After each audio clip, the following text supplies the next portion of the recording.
車都係不解之緣。細嗰陣住喺村入邊，成日踩住單車周圍行。入咗行之後，又拍咗一套以單車為主題嘅電視劇《中時》。到今日，我啱啱識咗個朋友，如果大家見到佢，一定會諗起單車。Hello，知啊，冇，今日咧搞啲新意先，唔踩街啦。咁我哋踩啲野單車。香港咧除咗好多單車徑之外咧，仲有好多野單車徑啊。野單車，咁我仲要做位高手，出發啦。好。Hello，先生。Hello，先生。今日麻煩你啦。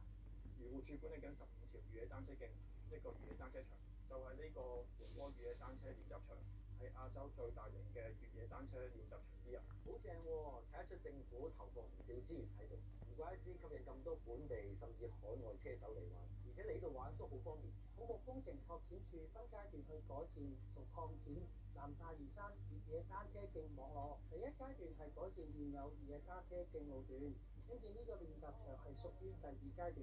到咗2026年完成埋餘下階段，成個南大嶼山越野單車徑網絡總長度超過50公里。練習場係位於郊野公園範圍，所以起嘅時候同時要保護環境。土木工程拓展處喺設計上花咗唔少功夫，例如盡力去保護啲樹，就地取材，用石頭砌啲碎石嘅坡道。佢哋仲邀請咗國際同本地嘅越野單車專家提供意見，最終設計咗5種唔同難度嘅分級。我哋而家玩緊呢個就係初學者練習區。踩10零分鐘單車嚟到梅窩碼頭呢間餐廳，坐低飲杯嘢，欣賞下靚景。成日都未同你打個卡，打把張先。